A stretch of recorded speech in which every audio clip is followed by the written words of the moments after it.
Começamos aqui o episódio de hoje do Fixcast, o seu podcast semanal. E o nosso objetivo aqui você já sabe, né? É mergulhar a fundo nas questões que moldam o mundo. E hoje eu me sinto muito honrado porque nós estamos recebendo aqui Sebastião Henrique de Medeiros. Tião Medeiros, deputado federal, pessoa proeminente no cenário político, muito conhecido por trabalhar com afinco naquilo que se propõe a fazer. E o que é melhor. Muito conhecido também pela paixão que tem em fazer a diferença na vida das pessoas, em fazer a diferença numa cidade, em fazer a diferença numa região. Tião, é um prazer tê-lo aqui conosco no nosso Fixcast. A alegria é minha, pô. Eu fico feliz de saber que é você, Ricardo. E fazer esse bate-papo, que é sempre legal, né? Uhum. Mas você que é uma pessoa que eu gosto tanto, que é meu amigo pessoal. Certo. Me sinto, assim, mais tranquilo de fazer um bate-papo entre amigos, né? E o objetivo aqui, Tião, realmente claro, a gente vai falar um pouco de política, né? É normal, não tem como falar com um político de destaque como você é sem falar em política, mas assim, a gente contar um pouco da tua história, né? Como que surgiu o Tião Medeiros no mundo dos fatos, né? Tanto político quanto pessoal, civil. E porque assim, o objetivo daqui as pessoas que nos assistem, que nos acompanham, os nossos seguidores também, é poder até se inspirar, né?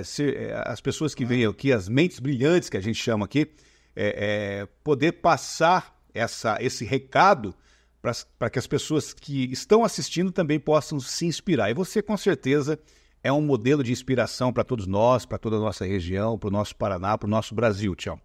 A primeira pergunta que eu faço é aquela pergunta padrão. Quem é Tião Medeiros? Poxa, você sabe que essa é uma pergunta simples e as perguntas simples às vezes são as mais difíceis de responder, né? Exato. Porque a gente vai tocando a vida no automático, né, Ricardo? E se a gente não tem um momento de reflexão, de parar, de olhar de cima, de fora até do que você faz todo dia e entender por que você faz, né? Por que é que eu faço o que eu faço, né? E por que é que eu faço assim? Por que minha vida é assim? Que rumo ela tomou? Foi eu que decidi ou não foi? Para entender quem sou eu. Isso. Para quem sou eu na ordem do dia, né?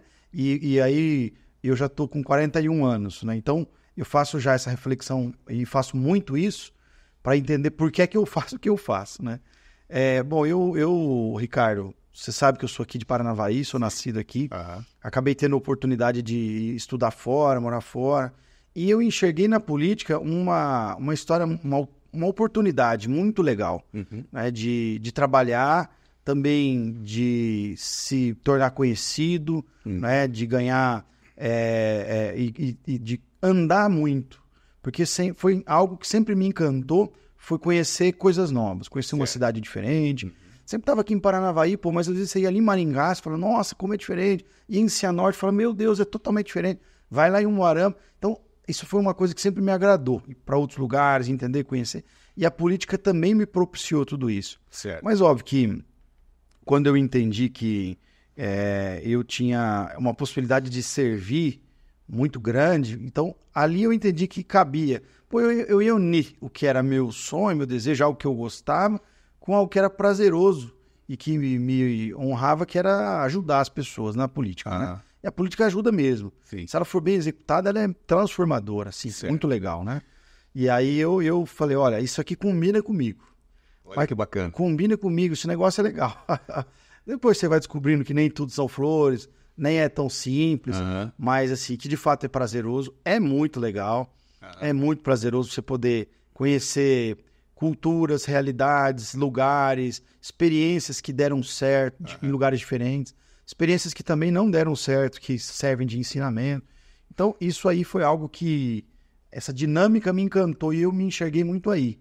Acho que, eu acredito muito nisso, Ricardo, Deus faz as pessoas com várias virtudes e talentos. Certo. E feliz daquele que descobre quais são os teus talentos, suas virtudes, e aí aquilo que você faz todo dia exercitando isso não é um trabalho. Passa a ser sei lá, um prazer, porque você faz o que você gosta. Não é um martírio, não é um sofrimento trabalhar. Como muita gente às vezes vê, né? De repente tá fazendo algo que tá errado, cara. E é a ferramenta certa para o trabalho certo. Exatamente. Ferramenta errada né, para o trabalho certo, dificilmente vai dar certo. Aí é uma luta. A vida da gente não pode ser um sofrimento. Ô Tião, você é um cara que criou casca muito cedo, né? Você teve um amadurecimento, né, muito precoce, assim, né? Até a gente estava falando aqui agora em off, você começou a trabalhar com 13 anos de idade, né? Aos 16, 17 anos já peitou a vida, já foi morar fora, já foi estudar fora, né? E com isso trouxe essa vivência, né, de seriedade, de ética, mesmo porque você vem de um berço, de uma família realmente estruturada dentro desse princípio, né? Isso aí ajuda na tua condução da vida política? Ah, sim, Ricardo. Acho que tudo isso ajudou a moldar quem sou eu, né? O fato de começar a trabalhar muito cedo, eu comecei com 13 anos, meio período, eu estudava de manhã e trabalhava à tarde, né? E nunca foi por uma necessidade. Graças a Deus, minha família sempre teve uma condição tranquila, boa, nada demais, mas também nunca faltou nada, né? E eu não trabalhava para ajudar a família, eu trabalhava porque meu pai e meus pais, né, entendiam que era importante eu, como homem, né, começar a entender como é que funciona o mundo, a vida, e assumir responsabilidades. Então, eu sempre assumi responsabilidades, claro que em cada época o seu tamanho, né? Mas muito cedo, né? Ainda com 13, como eu era cobrador, rapaz, office boy, trabalhava com uma bicicletinha barra forte, né? E assim, tinha os compromissos, tinha que saber o que fazer, ir no banco, pagar, tinha cheque, não tinha pagamento eletrônico, né?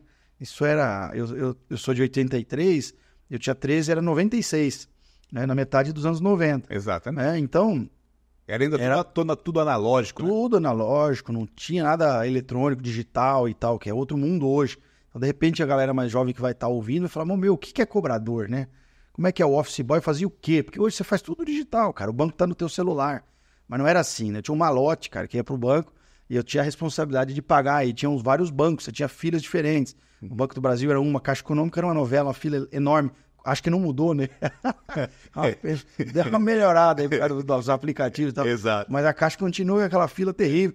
Entendeu? Eu ia nos bancos, cara. Na época tinha HSBC, enfim, outros bancos que eu nem lembro. E aí o que acontecia? Não dava tempo, eu precisava me organizar. Então eu fiquei amigo dos office boys, dos outros escritórios de contabilidade. A gente trocava os malotes. Eu ia com o Banco do Brasil, com todos os escritórios. Eles iam para outros e tal. No final do dia a gente se encontrava, tomava um café. Enfim, o fato é que assumir responsabilidade te faz ter compromisso, né? E isso te faz amadurecer. Certo. Então eu sou muito agradecido à oportunidade que eu tive com meu tio, que já é falecido, Mauro, né? Mas depois com o Rafael Carguinin, Marcos Saito, que estão até hoje lá no escritório, Lupe, né? Onde eu comecei a me tornar homem, com assunção de responsabilidade, com compromisso, e isso me ajudou a enfrentar o mundo. Porque o mundo precisa de gente com responsabilidade, né, Ricardo? Exatamente. Compromisso.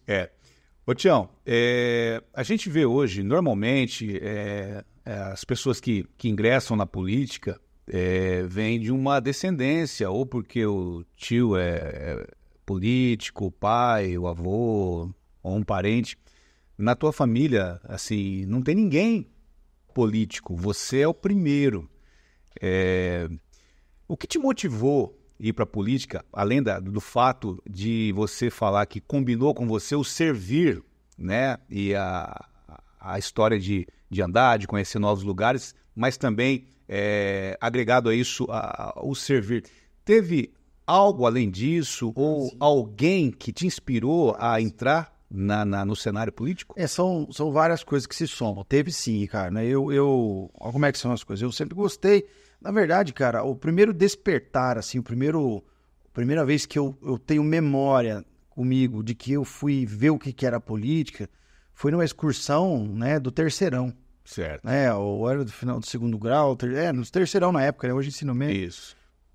E a gente foi, rapaz, aqui do paroquial, eu estava no paroquial, para Caldas Novas, lá em Goiás, né? No Termas, lá na Pousada do Rio Quente. Isso. E um dia antes a gente passou em Brasília, para conhecer lá o congresso e tal, e que é caminho. Enfim, foi a primeira vez que eu vi, entendi.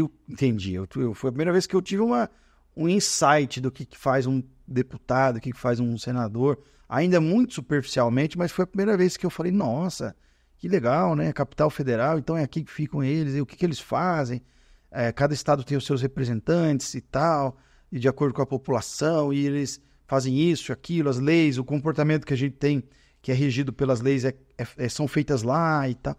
Rapaz, aquilo foi um negócio que me marcou. Eu falei, nossa, então existem os deputados.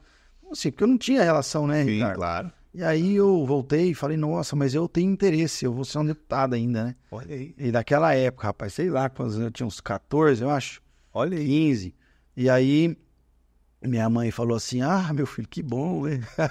Mas certo, acho que no fundo do coração dela, ela falou, meu Deus, o menino tá sonhando. Acho que sim, porque mãe, mas você vê o que é o poder da mãe, né? Mas da mãe não desestimular, ao contrário. Claro. Né? Ela incentivar o filho. Fala, não, filho, é isso aí. Ela nunca me desestimulou, nem meu pai, né? Nenhum dos dois, pelo contrário. Não, você é uma pessoa capaz, se é o teu sonho, você tem que ir. Então, eles sempre me instigaram muito. Né? E você vê que legal isso, né? A gente sabe que... outro dia eu vi uma postagem legal, né? Que numa empresa de engenharia que tem uma foto de uma abelha e as 4 asinhas, assim, de uma abelha, e aí ele fala assim, a aerodinâmica da abelha não é feita para voar, mas ela não sabe disso. E ela voa. Ela voa, entendeu? Pô, mas é bacana, né?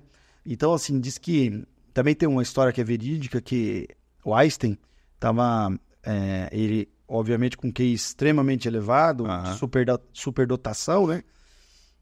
Destoava dos demais alunos e tal, e aí a mãe foi chamada na escola com uma cartinha dizendo que o filho tinha problemas de relacionamento e não servia para estar ali. Foi convidado a ser retirado da escola. E ela pegou a cartinha, foi embora chorando com ele e tal. Chegou em casa, ele perguntou o que tinha na cartinha.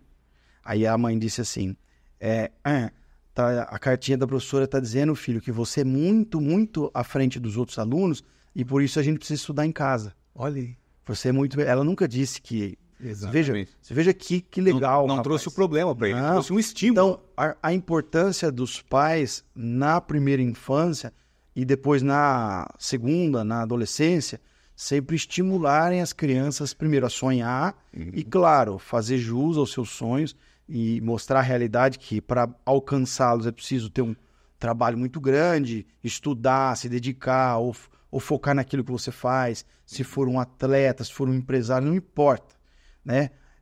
Se você focar e se dedicar, você tem grande chance de ter sucesso, né?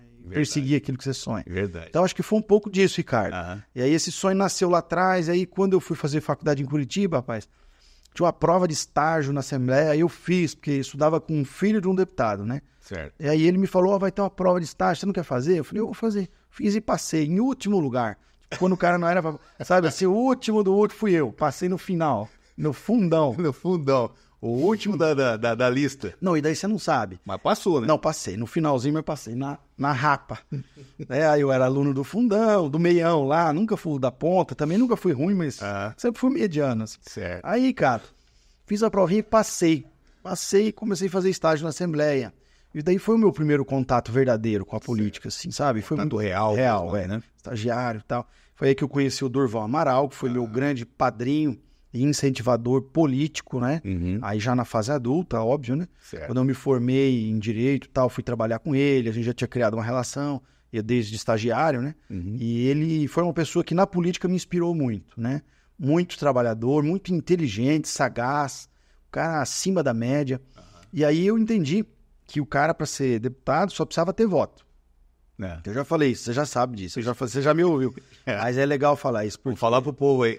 Porque eu achava que o camarada, para ser deputado, ele precisava ser um ser, assim, muito acima da média, entendeu? E daí fui desmistificando isso, rapaz. Porque, primeira coisa, eu vi que não precisava ter formação, qualificação pessoal, nenhuma.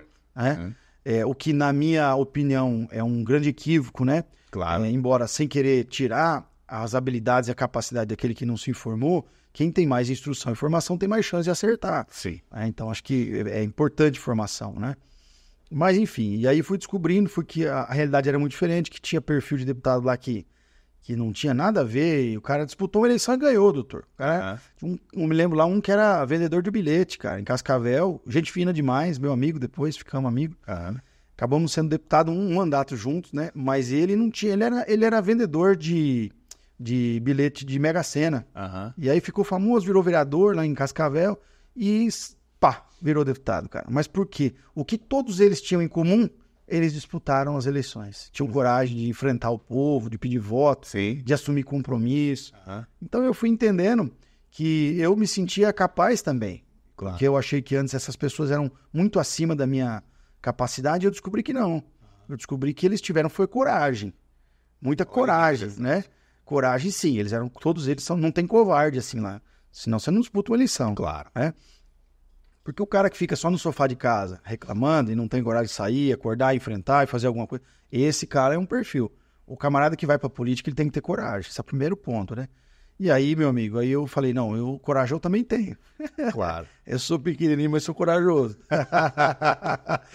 E aí foi. Aí eu fui me preparar, Sim. né? Aí eu já estava formado, eu já tinha 7 anos de vivência na Assembleia com o Durval, 2 anos de Casa Civil, né? Daí passei uma experiência no governo, né, com ele. Então essas coisas foram me amadurecendo politicamente, criando relações importantes no Estado, Sim. né, e aprendendo como é que funciona a política na veia. E eu vi que a nossa região era muito carente, Sim. muito pouco representada. Tinha sido muito bem representada no passado, né? A gente teve aqui deputado federal, estadual, a gente teve muita representatividade política ao mesmo tempo. Isso foi esvaziando ao longo dos anos. Sim. Estou dizendo década de 60, 70, enfim. E aí foi, rapaz, que eu falei uma hora, vou sair candidato. Aí eu falei, Durval, era meu padrinho, falei, tô querendo entrar nesse negócio. Aí ele falou, bom, vamos se organizar, criar uma estratégia, ver como vamos fazer. Eu falei, eu quero ser candidato a prefeito da minha cidade, 2012. Aí, rapaz, nunca vou esquecer, Ricardo. Ele falou, não, vamos lá, vamos se organizar. Aí teve a inauguração da sede do IAP. Agora é IAT, né? Mas era IAP. Isso. Ali na frente do posto Bandeirantes. Isso, né? lá do centro de eventos. Centro de eventos. Lá no caminho que vai para São Jorge. Isso. Isso era fevereiro ou março de 2011. E aí eu falei, Durval, eu vou começar agora a participar desses eventos, né? Vou falar, porque ano que vem vai que eu dar certo de eu ser candidato a prefeito. Não, vai lá representando o governo, é isso aí e tal. E aí, rapaz, eu fui. Só que eu nunca tinha falado em público. Você vê como são as coisas? Tinha falado na faculdade, tinha vendo um evento ou outro ali e tal, mas um evento político, não. Eu me lembro como se fosse hoje. Aí vai aqui, fala o fulano, o chefe do IAP aqui de Paranavaí, que era o Mauro Braga. Isso. Aí vai fulano, ciclano, Beltrano, agora vai falar representando o governo, o Tião Medeiros e tal. Cara do céu, me deu um branco. Não sabia o que falar, suei, minha perna tremia, engasguei. Me deu vontade de sumir, sair correndo. Sabe o que é? Enfiado dentro do buraco ali e tal. Aí, cara do céu, eu falei, será que eu choro, que eu desisto, o que eu faço aqui agora? Aí fiz um discurso horrível, mas foi um lixo. Não sabe? Mas foi um lixo. Verdade, cara. Como é que são as coisas da gente? Aí entrei no carro, cara, mas mal. Entrei acabado. Falei, como eu sou uma vergonha. Eu sou uma vergonha. Eu fiquei mal comigo mesmo. Isso. Aí eu pensei assim comigo, falei, mas você vê como são as coisas. Eu quero ser político e não sei falar. Aí. Não tenho coragem de falar. Sabe por que eu tô dizendo isso? Porque tem gente que me pergunta, nossa, você fala que eu não acho, de coração. Eu acho que eu falo normal, né? Mas tem gente que fala, não, você foi bem, falou bem. Sim. Quer dizer, você sempre foi assim? Falei, cara, se souber cada vergonha que eu passei. Enfim, aí eu saí de lá e falei pro Durval, foi uma vergonha, cara, eu tô mal, tô me sentindo um bosta. Como eu foi ridículo, eu representei mal o governo. Aí ele falou, pra você ver como você tem a chance de se preparar, cara. Sim. Se você realmente quer isso, tá aí, ó. Você já, primeiro, fez um diagnóstico que você tem uma fragilidade. E você precisa resolver isso. Você já diagnosticou que você tem dificuldade na fala, né? Ou no controle emocional. Porque você não pode ficar nervoso, suar e dar um branco, cara. Isso. Como é que funciona isso aí? E até tinha conteúdo, mas na hora eu... Esqueceu. Fraquejei. Aí... Daí você vê como são as pessoas que te motivam, cara. Sim. O cara podia falar, viu como você é um bosta? Não. Ele falou, cara, é o seguinte, vamos nos preparar. E aí eu procurei uma mulher que chama Cida Stier, que foi muito importante para mim, que é uma fonoaudióloga, especialista em media training, e fazer as pessoas falarem. Ela trabalha com empresário, com apresentador de TV, com político, com todo mundo que quer melhorar a sua fala, sua comunicação. Tanto que ela criou um instituto que chama Instituto da Fala. Olha aí. Muito legal. E aí essa mulher, cara, me ajudou a destravar, enfim, a criar, aí, a romper as barreiras que eu tinha, desatar esses nós da vergonha, né? E aí foi melhorando, cara. Então, putz, eu sempre tive pessoas que eu acho que essa que é a grande sacada, Ricardo. Pessoas que me estimularam muito, sabe? Legal. Legal. Deixa eu fazer uma pergunta para você. Você falou num... Igual a história da abelha. Nem sei se eu era capaz, mas falaram que era, né? Mas a abelha agora tá fazendo... Tá voando, cara. Tá voando. Ô, Tião, você falou aí em alguns valores e tal. Na política, você precisa tomar algumas decisões, né? E quais são os valores fundamentais que você traz com seus princípios, né? Que te guiam nas suas decisões políticas? Olha aí, Ricardo. Legal você falar disso, cara. Você vê que... A primeira coisa, eu vou voltar na história do Durval, né? Quando eu falei que ia ser candidato, ele falou assim pra mim, que me marcou. Ele falou, Sebastião, você precisa escolher quem você quer de amigo. Porque não dá pra agradar todo mundo. E segundo, muita gente que é amigo da cadeira vai começar a te procurar. Certo. A expectativa do poder, ela começa a atrair algumas ciladas pro teu lado, né?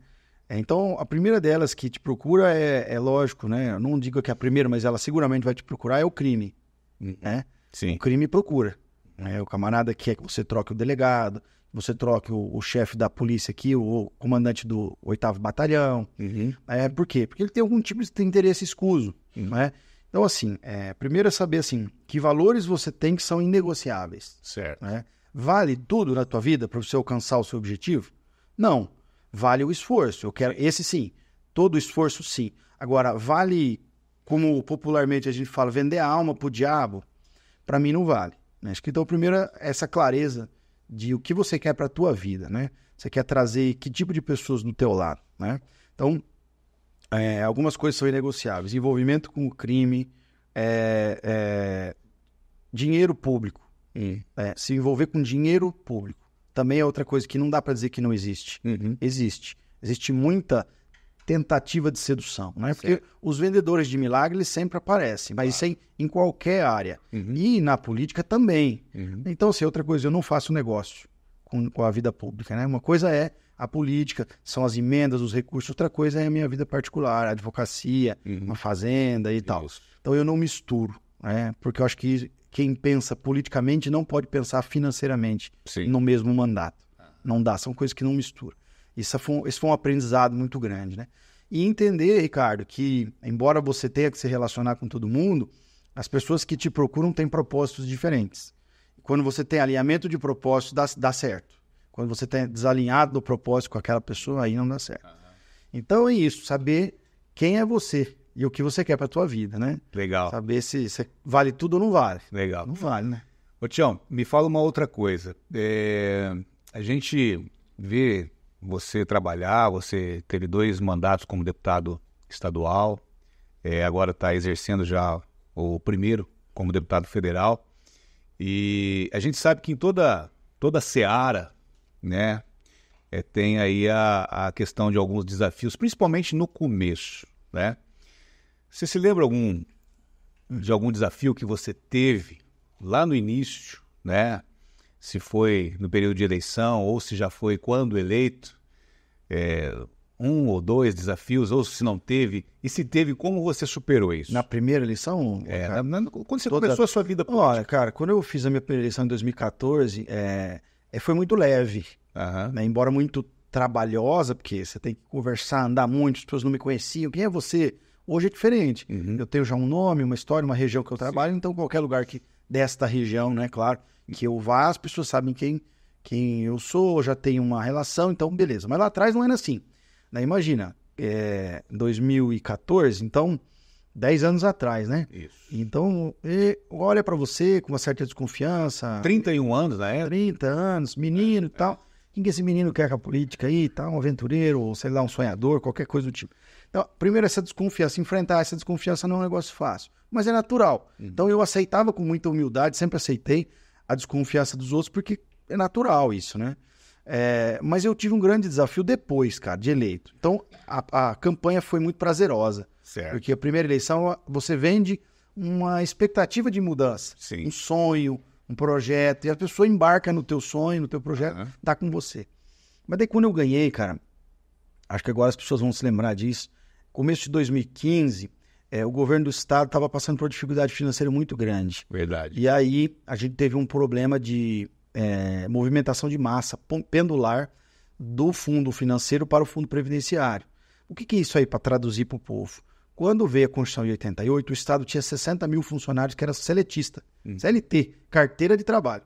Só que quando veio a Constituição, falou, funcionário público não é seletista, é estatutário. Então, tipo assim, mas e os 60 mil, faz o quê? Não, traz para dentro, vira todo mundo estatutário, beleza? Beleza. Mas o camarada nunca contribuiu para a Previdência. Era diferente, era outro regime. Sim. Né? Era regime geral de Previdência Social, RGPS, que é lá do INSS que faz a gestão. E agora o cara vai para parar na Previdência, né, sem ter contribuído o correspondente, então você criou um furo na Previdência do Paraná. E precisava tirar um povo que estava no caixa do Estado, que era essa turma aí, que pagava o salário deles pelo caixa dos aposentados, e jogar para o fundo previdenciário, que tinha muito caixa, 8 e pouco bilhões na conta e tal. Rapaz, aí veio aquele episódio de 29 de abril, que os professores fizeram aquela revolta, tudo aquilo, na frente do palácio. E ali foi a primeira decisão difícil que eu tive que tomar na minha vida política. Ali foi difícil. Fizeram um acampamento na frente da minha casa aqui em Paranavaí, 3 dias, um rolo danado. Rapaz do céu, porque eu tinha acabado de chegar. No primeiro ano do primeiro mandato. E eu me assumi em fevereiro, março, abril já veio a bomba, né? E 29 foi em 3 meses, não tinha esquentado a cadeira.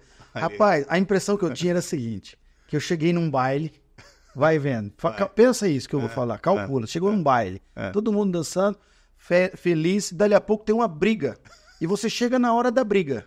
Quer dizer, não foi você que arrumou a briga, você não causou, e você tá no meio do rolo. E você só toma um tapa na orelha. Eu cheguei e tomei um tapa na orelha. Foi isso que aconteceu comigo. Eu tinha acabado de chegar, tinha um problema que era histórico. Eu não criei, eu não participei de nada, mas eu tinha que tomar uma decisão de que Paraná eu queria naquele momento. Putz, rapaz, aquilo foi difícil. Então, assim, aquela foi a primeira decisão dura. Aí eu falei assim, bom, eu preciso fazer o seguinte, eu preciso avaliar politicamente, mas eu preciso fazer uma avaliação técnica. Aí eu chamei o cara do Paraná Previdência lá. Falei, viu, explica pra mim aí, cara. O que quer dizer tudo isso? O que impacta tudo isso? Já estamos em 2024, eu não lembro mais os números de cabeça. Sim. Mas eu me lembro assim, o Estado estava comprometido financeiramente. E se ele não fizesse esse ajuste aí de previdenciário, né? Quebrava. Não pagava 13º, não pagava fornecedor, ia ser uma lástima, uma tragédia. E aí ele explicou, ele falou, isso aqui não precisa ser a vida inteira, mas neste momento, como a arrecadação do Estado caiu, a gente precisa fazer. Pode ser que daqui 5, 8, 10 anos a gente possa voltar essa massa para o Tesouro, ou pôr mais dinheiro no Fundo de Previdência. Rapaz, aí eu tomei a decisão, falei, então a decisão é técnica, é assim que tem que fazer, vamos fazer. E foi uma pauleira, né, Ricardo? Então, recebi muita crítica, nossa, revolta, pô, os funcionários... Com o passar do tempo, as pessoas foram percebendo que existia muito exagero, muita manipulação da PP Sindicato, muita desinformação. Enfim, nós fizemos o certo. O Paraná saiu da crise com muita rapidez e foi um dos estados que mais teve saúde financeira, ao contrário do resto do Brasil, que teve uma quebradeira geral. Minas explodiu, Rio de Janeiro. Enfim, enquanto não vendeu as empresas lá, não teve saúde para pagar funcionário, nem nada, nem fazer investimento. Certo. Então eu tomei a decisão certa, mas foi duro, cara. Tomei a minha primeira vaia, foi pesado também, aqui em fogo, né, cara? A gente acha que é só... Porque uma coisa é você falar assim, o cara não sentiu. Não, você sente, bicho, é dureza. Ser humano, né, cara? Você tem sentimentos e tal. Por mais que você não acuse o golpe, né? Mas você fala, meu Deus do céu, acabou pra mim. E hoje você vai, o tempo é senhor da verdade. Hoje você já lida bem com... Porque assim, o ambiente político é cheio de críticas, adversidades. Hoje você já criou casca, já lida bem com isso, né? Eu lido melhor, Ricardo, mas assim, por outro lado, as pessoas também estão mais hostis, né? Sim. Assim, como a gente viveu uma polaridade muito grande na última eleição e parece que isso não acabou, continua, né? O povo está dividido, o Brasil está dividido, e tem um adicional aí, eu acho que o povo está sem paciência. Certo. Né? O povo está impaciente. Então ele nem quer te ouvir, nem quer... Porque assim, eu não perdi o juízo, acho eu, né? Então... Eu tenho uma razão nas coisas que eu faço. Certo. Mas o cara nem te pergunta, já chega e te taca uma pedra, entendeu? Entendi. Critica gratuitamente, sem saber com profundidade o que houve, não te dá a oportunidade de tentar justificar. Se ele me der a oportunidade, eu respeito a opinião, porque ninguém é obrigado a aceitar tudo que eu faço. Claro. Mas eu tenho justificativa para as coisas que eu faço, isso você pode acreditar. É claro que eu tenho uma leitura da política, Ricardo, que tá em falta pessoas que constroem pontes hoje. Porque ficou o grupo de lá e o de cá, eles e nós, nós e eles, e a gente precisa conviver com os diferentes. Sim. Não dá para tocar 2 Brasis dentro de um país só. Exato. O Brasil é um só, doutor. Aí eu trabalhei pro Bolsonaro. Eu pedi voto pro Bolsonaro. Entendi. Eu lutei pelo cara, mas ele perdeu a eleição. Quem que ganhou? O Lula que ganhou, amigo. Então, assim, agora eu não falo com a turma, eu não me relaciono. Isso quer dizer que eu compactuo, que eu concordo e aceito tudo que eles fazem? É claro que não. Sim. Então, mas precisa ter essa inteligência, né? E o que eu percebo lá, que tem uma ala muito radicalizada que rompeu o diálogo. Mas rompeu o diálogo, eu não preciso votar com o governo, não preciso aceitar o que eles fazem. Mas romper o diálogo, para mim, é o fim da política, né? Porque a gente sabe, Ricardo, na minha ótica, e às vezes as pessoas querem sangue no meu posicionamento, querem que eu esfaqueie o cara que eles são contrários, e querem que eu também seja hostil, né? E eu não preciso ser hostil para ser contrário, né? Porque eu preciso me relacionar com eles. Com certeza. Porque eu continuo lutando pela minha região, pelo meu estado, pelo país, e eu preciso ter boa relação até para ter capacidade de convencimento do que eu acredito, sabe? Então eu vejo que essa polarização atrapalha demais o momento que a gente está vivendo. Certo. Né? E, enfim, as pessoas querem radicalizar e pessoas que às vezes não entendem o processo político, como é que funciona. Porque se o camarada entende, vou te dar um exemplo concreto que nós estamos falando. Isso. Vamos lá, senão vai falar assim, o cara tá enrolation, né? Então teve agora no começo do ano passado, 23, já no meu primeiro mandato federal, um protocolo pedindo o impeachment do Lula, quando ele falou em apoio ao Hamas e dizendo que o que Israel estava fazendo era um genocídio. Eu tive em Israel 20 dias antes da guerra, né? Eu tenho uma visão do povo judeu muito diferente da dele, né? E eu sempre respeitei a história do judaísmo, né? Que acho que dos cristãos é o povo mais sofrido. Acho não, eu tenho convicção disso, né? Né? Desde a história deles é uma história de êxodo, de fuga, né? Desde Moisés. Então, assim, a menos que a pessoa não conheça a história bíblica, eles são um povo sofrido e que levou décadas e séculos para encontrar a Terra Prometida. Bom, mas eu respeito o mundo árabe, tenho inúmeros amigos árabes, mas acho que o Lula foi infeliz. E aí o pessoal, protocolou um pedido de impeachment e queria que eu assinasse. Mas vamos lá. Aquele era o 17º pedido de impeachment. 17º.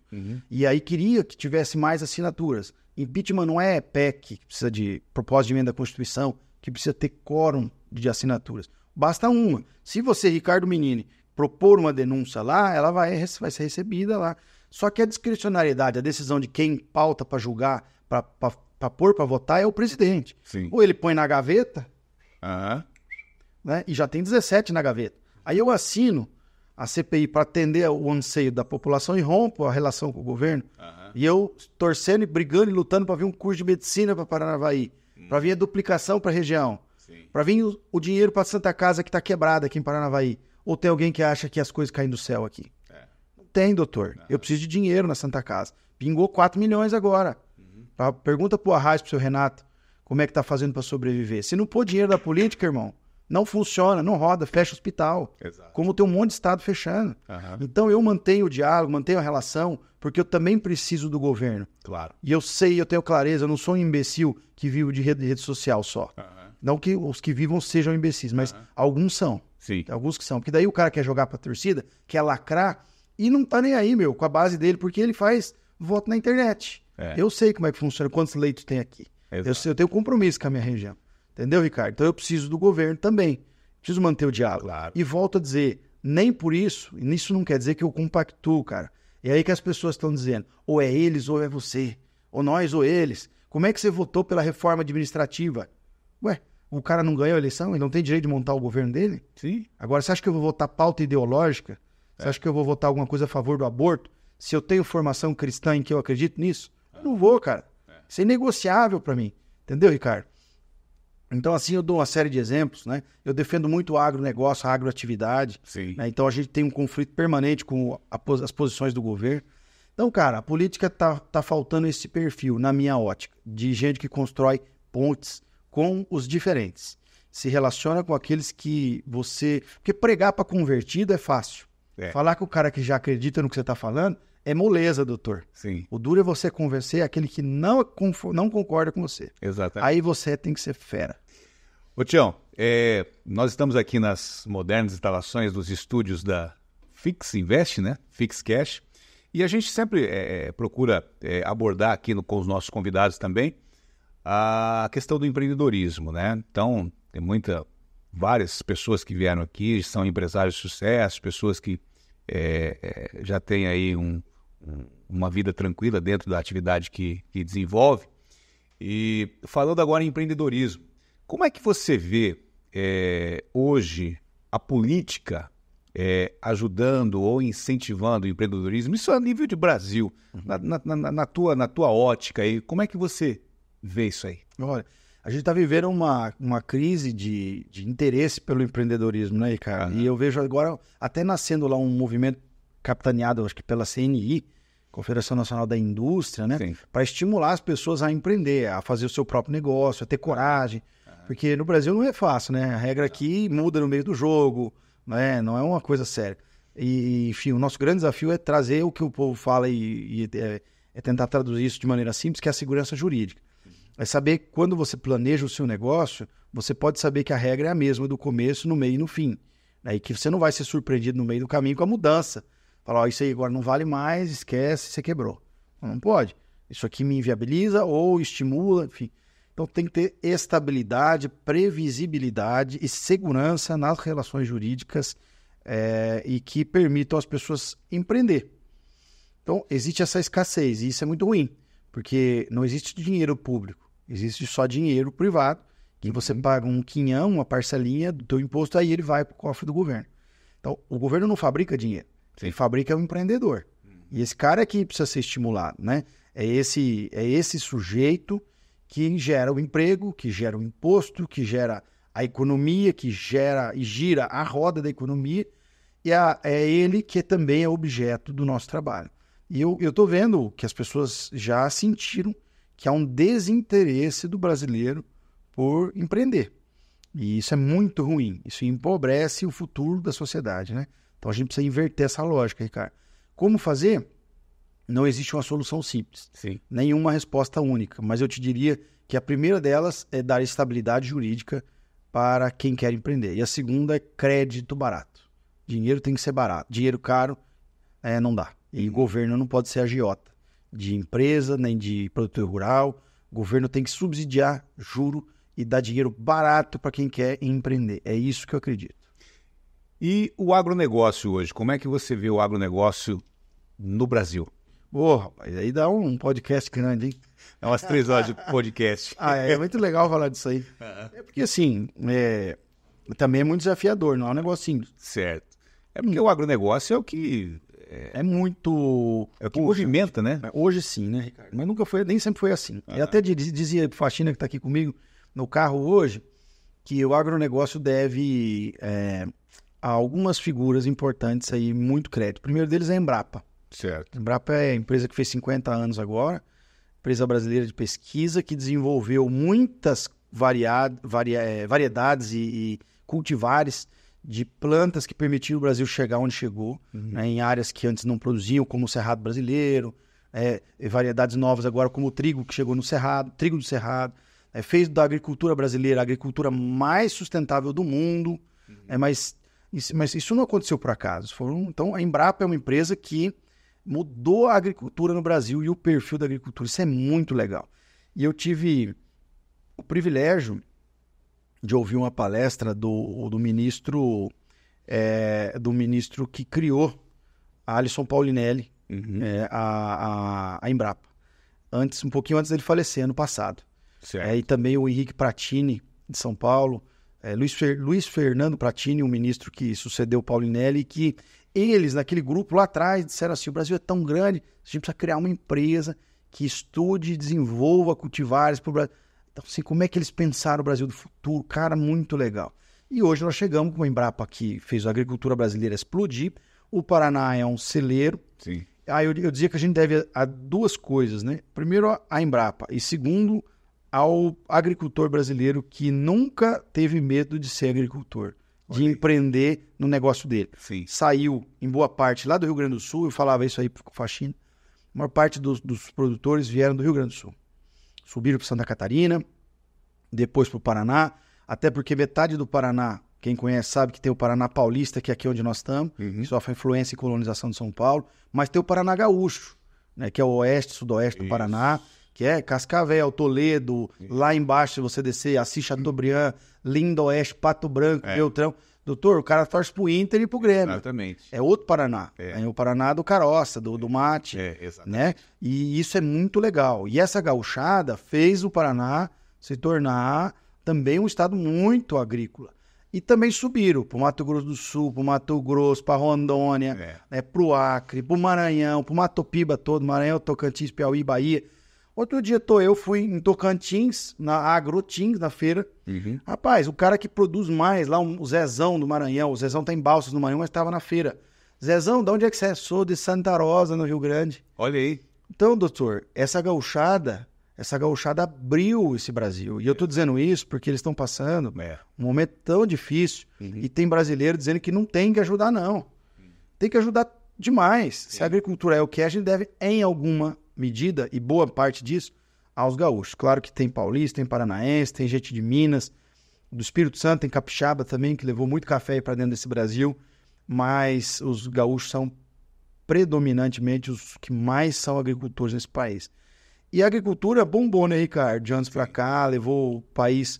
Eu sempre brinco nos discursos que eu faço que o Brasil já foi o país do futebol, já foi do carnaval, mas hoje é o país do agronegócio. Exatamente. E a gente tem que se orgulhar disso, né? Sim. Eu não sei como é que tem gente que não se orgulha, cara. É uma coisa de louco, né? Hoje corresponde a quase 1/3 do PIB, tá ligado ao campo e à agroindústria, né? Que vem do campo. 25, 27% dos empregos diretos, né? Também. E é uma atividade que tem um potencial de levar o Brasil a crescer muito mais. Então, por que você está falando isso, Tião? Quanto que a gente tem? Quem que é a agricultura? Qual que é a agricultura no Brasil hoje? Tem quanto de área? 44 milhões de hectares. É isso que tem de área instalada. Se você vê as consultorias, vão falar em 77, 78, mas é porque tem grande parte que faz 2 safras. Isso é igual o campo de futebol que cedia um jogo de manhã e de noite. Isso. Entendeu? O Paraná tem cultura de safra, safra de inverno e safrinha. Quer dizer, tem lugar no Paraná que faz 3 safras no ano. Entendeu? Outro lugar abençoado, né? Abençoado. Então, a agricultura cresceu demais no Brasil, 44 milhões. E tem, Ricardo, mais 160 milhões de hectares de agricultura, dos quais 80 milhões têm potencial agrícola. Então, peraí, vamos entender aqui. Nós somos 44 milhões de hectares, tem mais 160... eu estou falando aqui de área aberta. Eu não estou falando de desmatar uma árvore. Claro. Eu não estou falando aqui de supressão, é zero. Tá? Senão vai falar, esse aí como é que é? É um dos desmatadores aí e tal. Então eu estou falando para a gente entender o potencial do país sem agressão à natureza, tá certo? Certo. Dos 800 milhões de hectares que tem o Brasil, 160 são pastagem. Uma boa parte degradada. Então, dos 160, 80 tem aptidão para agricultura. 80. Dos quais 40, então a metade, então praticamente o que já existe hoje, outra área igual, com altíssima aptidão à agricultura, podendo fazer 2 safras. Então, no mínimo, na pior das hipóteses, a gente pode dobrar de tamanho em área. Isso é o tal do crescimento horizontal, é dobrar a área. E qual que é o crescimento vertical? É melhorar a produção por hectare. Olha só. Então a gente cresce horizontal e verticalmente. Então, cara, eu disse isso outro dia numa palestra para a Unifatece. Eles fizeram uma palestra online com sei lá quantos mil alunos, foi muito legal. E eu disse assim, que legal tá ligado à agricultura no Brasil nos próximos 20, 30 anos. Porque só vai crescer. Não tem outro destino. Nosso destino é continuar a crescer, pelo menos dobrar de tamanho. Que legal. Massa. Ô, Tião, eu tenho aqui mais algumas perguntas. Estou falando muito? Não, nós estamos aqui já nos encaminhando daqui a pouquinho para o final. Mas eu tenho mais 2 perguntas interessantes para fazer para você aí. Você que é um cara de visão. Como é que você enxerga o futuro da nossa região aqui em termos políticos, econômicos e sociais daqui a 10, 15, 20 anos? Putz, Ricardo, legal a pergunta, hein, cara? Pergunta inteligente e difícil ao mesmo tempo. É difícil prever, né? Claro, Óbvio que a gente tem algumas... Baseado naquilo que a gente vive hoje. Legal. dizer assim, Ricardo, a gente tem muitas potencialidades, né? Mas a gente tem que tirar isso do papel e fazer isso virar realidade. Então, vamos lá. Pergunta desafiadora, né? Olhar para o futuro e falar o que vai acontecer, né? O que vai ser daqui para frente, né? Então, a gente tem algumas coisas... isso micro-região, né, Ricardo? Isso. Não só Paranavaí. Exatamente. Então, você vê o seguinte, nossa região é uma região extremamente banhada por rios. Sim. Até para quem não sabe, Paranavaí vem da junção do Rio Paraná com o Rio Ivaí e a região do Paraná e Ivaí. Paranavaí. Foi assim que nasceu o nosso nome. E aí, você já parou para pensar que a gente tem o Rio Ivaí aqui do lado, aí tem o Paranapanema aqui, o Paranazão ali. Então nós estamos num meiuca aqui, que tem, primeiro, um potencial de irrigação imenso. Sim. E onde você irriga, você transforma a agricultura da região, você potencializa aquilo em várias vezes, inúmeras vezes. Você pega uma região que faz uma safra só, pode fazer duas, então você no mínimo dobra. Sem comprar um pedaço de terra novo, você dobra a tua produção. Né? Onde você tem um boi por hectare, você pode ter 3, 4, às vezes até mais. Né? Então, assim, você multiplica. Então, você tem uma capacidade de tornar a nossa região muito mais produtiva e rentável, apenas aproveitando melhor o uso da água. Ah, mas como é que vai acabar com a água? Porque você começa a ouvir umas bobagens, que não sabe o que está falando. Primeiro que eu acho que a gente tinha que trabalhar o represamento muito forte, né? Represamento de rios aqui, o alagamento, né? Criar a cultura da represa, como acontece no Canadá, como acontece em outros países, né? O que acontece com a água não utilizada? A água vai embora aqui do Ivaí, do Paranapanema, do Paranazão, vai descer o Paranazão, vai lá para a usina, né, de Itaipu, né? Vai no alagado de Itaipu, e dali ela desce o Rio da Prata, quando entra na Argentina, e vai para o mar. Ela vai embora. Essa água vai embora. Passou e foi embora. Ela foi embora. Simplesmente ela foi embora. Então, nós temos que aproveitar melhor a água. A gente precisa fazer isso. É uma coisa que a gente está deixando passar. Já existe tecnologia suficiente, conhecimento, estudo.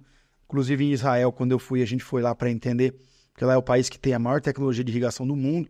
Não os maiores volumes, porque o país é 10% do tamanho do Paraná, né? Sim. O maior volume é Nebraska, nos Estados Unidos, né? Sim. Mas a maior tecnologia disparada é israelense, né? Eles têm muito conhecimento, porque eles têm irrigação de dependência. Aqui é só irrigação de complemento, porque tem chuva. Só vai irrigar o que falta. Certo. Lá não, lá é a vida toda por irrigação. Depende daquilo. É dependência completa. Bom, é muito legal lá, tem muita tecnologia, muito conhecimento. Isso pode ajudar muito aqui no Brasil. E eles tinham encerrado o convênio com a Embrapa de transferência de tecnologia, estou tentando resgatar isso. Então, uma série de coisas, né? Bom, então a agricultura tem um primeiro grande potencial. Acho que a gente tem aqui um potencial, e agora trazendo aqui para Paranavaí, de estruturar a parte de saúde, um micropolo regional, a parte de ensino, que essas coisas, embora o EAD tenha dado uma nova dinâmica para a educação, a gente pode potencializar o que a gente tem aqui. A gente tem que trazer outros perfis de atividade, né, ligadas à agroindústria e agregar valor aqui. Não deixar que a commodity vá embora, né? E isso, quem está fazendo isso muito bem agora é a mandioca. Porque não vende mais a farinha in natura, já faz a fécula, o amido modificado, a massa pronta para pão de queijo. A gente agrega valor na cadeia. Entendeu? Em vez de você vender o milho, né, você vai fazer a cadeia com o frango, com o suíno e vai vender a proteína animal, que tem um valor agregado imensamente maior do que a commodity. Acho que esse também é um outro desafio, né? E claro que a gente tem desafios aí de ainda mais básicos, Ricardo, que tem municípios, por incrível que pareça, aqui na nossa região, que tem zero de saneamento, que tem fossa séptica em 2024. Isso é outra coisa que me incomoda.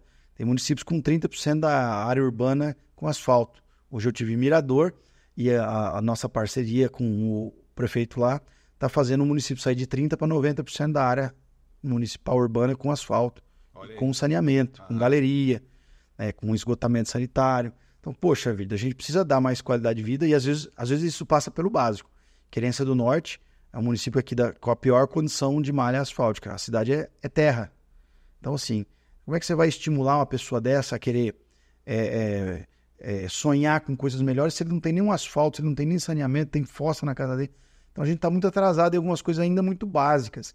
Então, eu tento trabalhar um pouco de cada coisa, nem tanto ao céu, nem tanto ao mar. Mas eu não posso deixar de atender essa parte, eu preciso ajudar a resolver as questões mais básicas ainda da nossa região, para a gente dar um passo a seguir e caminhar para uma evolução de comportamento social, coletivo. Sim. Você evoluir, né? E como pessoas aqui, né? Trabalhar isso com uma escola em período integral, de preferência bilíngue, como já acontece em Ibiporã.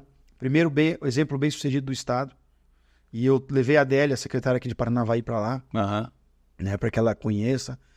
E quem for o próximo prefeito daqui, por exemplo, independente de quem venha a ser, é algo que eu vou me empenhar para que ele conheça e possa fazer isso aqui e que a gente replique isso aqui fora, né? E fazer escolas públicas de qualidade em período integral e bilíngue. Eu acho que é formação, né, Ricardo? Se na pior das hipóteses esse menino sair pelo menos falando inglês, cara, eu já dei uma oportunidade a mais. Ele já se destaca de 99% dos brasileiros. Com certeza. Aí eu já coloco ele num patamar diferente, sabe? Então acho que é isso. Então tem muita coisa, né? E daria pra falar aqui horas e horas, mas enfim. Exatamente. É um belo e grande desafio. Exato. Mas acho que a gente precisa melhorar politicamente, né? O que é isso? É ter mais unidade da região, eleger pessoas daqui. Infelizmente só tem eu agora como parlamentar do extremo noroeste, Sim. daqui da Mumpar, mas deveríamos ter eu de federal e pelo menos 2 estaduais. Certo. Então essa região precisa amadurecer e ter esse compromisso e essa fidelidade com pessoas daqui. Certo. E aí nós vamos crescer politicamente, ganhar mais importância, espaço. Isso vai se refletir em obras e investimentos e vai abreviar o tempo que eu tenho para poder fazer essas transformações. Isso que eu ia te perguntar já, até deixando de lado um pouco a questão política, mas partindo um pouco mais para o lado pessoal. A pergunta é, Tião Medeiros, família, pai de família, pai do Antônio, esposo da Camila, como é que você disciplina, cara, a tua vida para poder ter tempo para a família, trabalhar, correr a região, Brasília, Curitiba? Tem que ter realmente uma disciplina forte para poder atender isso aí. Agenda a ser cumprida. Como é que você se disciplina? Cara, eu faço assim, eu criei uma rotina e tento transmitir isso para as pessoas do mundo político para que elas entendam a minha rotina. Eu não posso me adaptar à rotina dos outros. Certo. Não dá. Se a pessoa precisa estar comigo, ela tem que entender que todas as segundas-feiras eu atendo em Curitiba, todas as segundas. Aí eu vou toda segunda à noite para Brasília, fico terças, quartas e quintas. Quinta-feira eu volto embora. Venho para o interior, fico quinta e sexta aqui. Sexta-feira à noite eu vou embora e tenho sábados e domingo com a minha família. É o que eu posso fazer. Olha aí. Então, assim, é difícil. Eu tenho um filho pequeno, faz falta, né? Dói no coração ficar longe, né?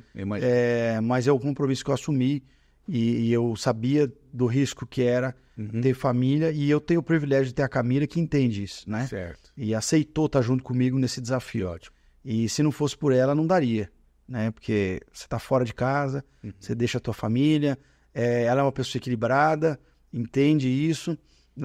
Enfim, a gente fica com o coração dividido, né, Ricardo? Porque que ele tá aqui, mas queria estar lá. Vendo o nenenzinho, eu dou banho nele quando eu tô lá, sábado e domingo, de manhã e à noite, né? Ele toma banho comigo no chuveiro. E é um momento que a gente tem junto que é muito prazeroso. E queria eu poder estar todo dia. Que legal. Tião, a nossa última pergunta hoje é a seguinte. Qual a mensagem você transmite relacionada à política para as pessoas que pretendem ingressar, assim como você teve lá em 2014, a coragem de peitar uma campanha, de começar a fazer a diferença na vida das pessoas? Que mensagem que você tem para essas pessoas que querem ingressar Ricardo, na vida política? Quem sou eu para dar conselho, né, para alguém? Mas se eu pudesse, eu diria assim, que quem ama a sua cidade tem que participar da política. Você não precisa participar só como candidato. Você pode ajudar alguém. Claro. Você pode ter o teu amigo que sai candidato e você ajudar e lutar por ele e ajudar ele a fazer um bom mandato, cara. Porque quando a pessoa faz um bom mandato para ele, faz para você faz pelo todo, você faz pelo coletivo, você faz parte do todo. Nós não somos ilhas, né? Se a minha cidade tem um nível de desemprego baixo, ela vai ter um nível de criminalidade baixo. Se a minha cidade tem uma estrutura de saúde pública boa, eu vou conseguir atender todo mundo, eu vou ter pessoas felizes no meu entorno, né? Você tem um convívio social mais feliz. Sim. Você gera pessoas mais felizes, né? E você cria um clima de sociedade melhor. O contrário também é verdadeiro. Você tem uma cidade que é uma lástima, é um perigo, é uma confusão, não tem emprego, criminalidade aumenta, então está tudo muito ligado. Então, assim, as pessoas precisam entender isso e dizer que a solução não cai do céu, Ricardo. A solução depende de nós. Então, precisa participar, sai candidato a vereador, vai entender o processo político, ajuda um prefeito, depois vai ser prefeito, sai de vice-prefeito, Poxa, tem que ter, amigo, não tem milagre, não vai cair do céu a solução e nem sair do inferno o político, ele sai do meio de nós. Isso. Ele sai do meio da sociedade, né? Então é alguém como nós, Ricardo, de carne e osso, que tem qualidades e defeitos, mas que se o cara ama a cidade dele, meu amigo, ele vai achar o caminho, vai ter a solução. Tem que amar a cidade, cara. Se você amar o teu cantinho, tua terra, se você não quiser ir embora daqui e ficar igual eu quis ficar, e aí você tem que ficar e lutar. Tá certo. Para fazer daqui um lugar melhor. Tião, a gente agradece a tua participação, tá? A gente sabe da tua agenda corrida e concorrida, mas você tirou esse tempo aí para poder conversar com os nossos telespectadores, né? As pessoas que nos acompanham aqui no Fixcast, né? Trago o abraço aí do Felipe Simonetti, nosso CEO da Fix, né? E agradeço de coração esse tempo que você dedicou para nos dar uma aula sobre política, sobre desafio, contar um pouco da tua história aí, né? A gente costuma sempre dizer, disse lá no início também, se fosse para continuar, ficava aqui 3, 4 horas falando da tua vida, do teu sucesso na política, né? Daquilo que você já fez pela nossa região, mas eu acho que é isso e nós vamos conversar mais algumas vezes aqui, se assim você atender o nosso chamado, o nosso convite, tá? Obrigado pela participação e foi uma honra conversar contigo, cara. Obrigado eu, Ricardão. Deixa um abraço pro Felipe. Eu nunca tive, nem tenho a pretensão de dar aula nem nada disso, mas a ideia é dar um testemunho de quem vive e se doa muito intensamente para a política, né, para a vida pública, para as pessoas e para a nossa região aqui, para o Paraná e agora para o Brasil, né? E obrigado aí pela oportunidade. Sempre que eu puder contribuir, você me chama, eu venho aqui dar o meu testemunho. Acho que é por aí. Tá certo, então. Obrigado. Pessoal, nós falamos hoje com o deputado federal Tião Medeiros, um testemunho de doação aqui no Fixcast. Agradeço a sua companhia e te espero no próximo episódio. Um abraço a todos e até lá.